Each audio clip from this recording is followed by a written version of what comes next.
दोस्तों, इस वीडियो में हम टोपीवाला और बंदर की कहानी शेयर कर रहे हैं। यह एक लोकप्रिय कहानी है। हर किसी ने अपने बचपन में ये कहानी सुनी होगी। नकलची बंदर की कहानी आज भी बच्चों में उतनी ही लोकप्रिय है। तो मजा लीजिए इस कहानी का। एक गांव में एक आदमी रहता था। टोपी बेचना उसका काम था। अपने गांव के साथ ही वह आसपास के दूसरे गांवों में भी घूम घूम कर टोपियां बेचा करता था। वह रोज सुबह एक बड़ी सी टोकरी में ढेर सारी रंग बिरंगी टोपियां भरता और उसे सिर पर लाद कर घर से निकल जाता। सांझ ढले सारी टोपियां बेचकर वह घर वापस आता था। एक दिन अपने गांव में टोपियां बेचने के बाद वह पास के एक दूसरे गांव जा रहा था।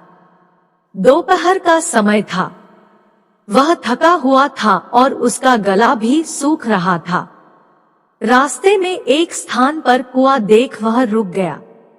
कुएं के पास ही बरगद का एक पेड़ था, जिसके नीचे उसने टोपियों की टोकरी रख दी और कुएं से पानी निकालकर पीने लगा। प्यास बुझ जाने के बाद उसने सोचा कि थोड़ी देर सुस्ताने के बाद ही आगे बढ़ना ठीक होगा। उसने टोकरी में से एक टोपी निकाली और पहन ली, फिर बरगद के पेड़ के नीचे गमछा बिछाकर बैठ गया।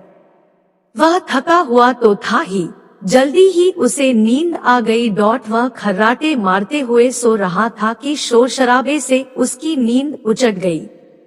आंख खुली तो उसने देखा कि बरगद के पेड़ के ऊपर ढेर सारे बंदर उछल-कूद कर रहे हैं। वह यह देखकर चकित रह गया कि उन सब बंदरों के सिर पर टोपियां थी। उसने अपनी टोपियों की टोकरी की ओर दृष्टि डाली तो सारी टोपियां नदारद पाई। चिंता में वह अपना माथा पीटने लगा। सोचने लगा कि अगर बंदर सारी टोपियां ले गए तो उसे बड़ा नुकसान हो जाएगा।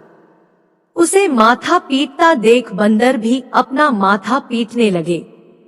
बंदरों को नकल उतारने की आदत होती है। वे टोपी वाले की नकल उतार रहे थे।